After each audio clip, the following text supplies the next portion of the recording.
বন্ধুরা, তোমরা সবাই কেমন আছো? আমি ভালো আছি। দেখো, আজকে একটা রেসিপি রান্না করব। তার জন্য দেখো, বেগুনটাকে আমি সরু সরু লম্বা লম্বা করে কেটে নিয়েছি, আর কেটেছি কুমড়ো ছোট ছোট করে।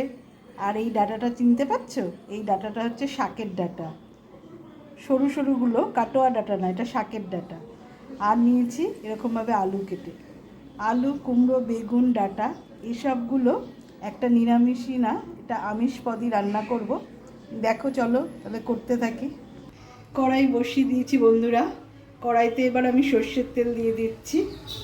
ভাবলাম রান্নাটা করতে করতে তোমাদের সঙ্গে একটু গল্পও করা হবে আর রান্নাটাও করা হবে। এই তরকারিটা খেতে এত ভালো হয়, তাই আমরা তো ভালো খাই, তাই ভাবলাম তোমাদের সঙ্গেও শেয়ার করি। যারা যারা জানো না তারা যারা দেখে নেবে, আর যারা জানো তারা তো জানেই। প্রথমে তেল গরম করে নিয়েছি, তেলের মধ্যে আমি দিয়ে দেব এই দেখো, নুন হলুদ মাখিয়ে রেখেছি মাছটাকে ধুয়ে, ছোট ছোট চিংড়ি মাছ। এগুলো আগে প্রথমে ভেজে নেব।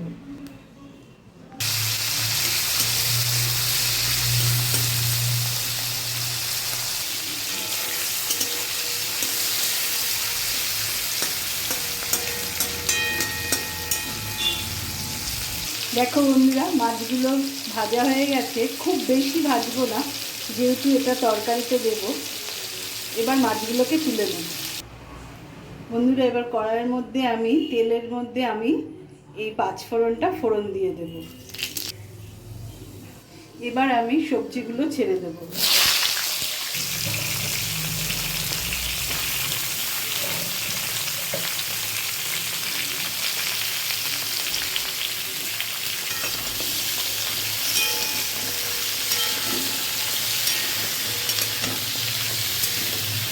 সবজিগুলো ভালো করে ভেজে নেব।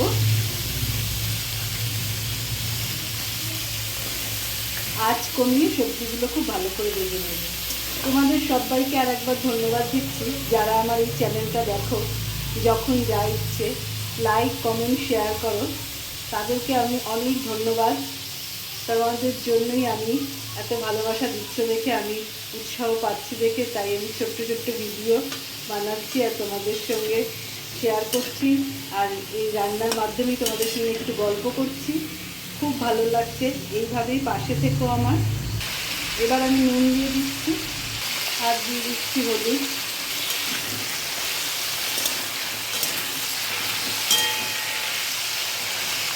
আর দিয়ে দিচ্ছি কাঁচা লঙ্কা তেল।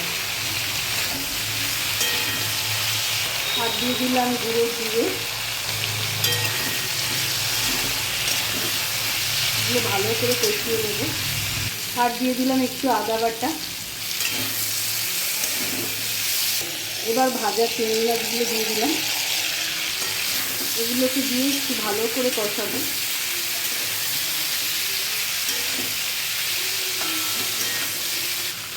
খুব সামান্য জল দিচ্ছি মশলাটা কষাবার জন্য।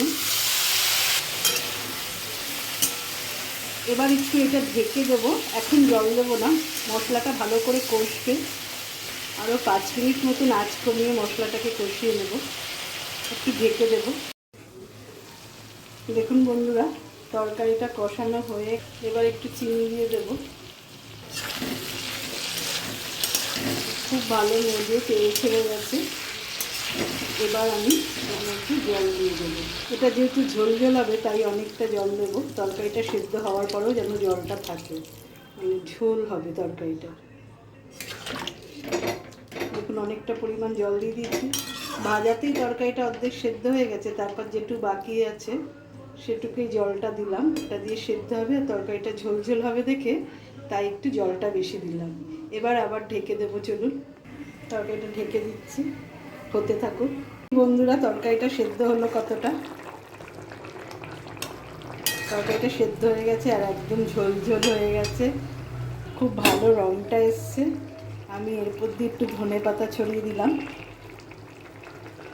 ধনে পাতাটা দিলে আরও খেতে ভালো লাগে। অনেকে যারা পছন্দ করেন না, দেবেন না।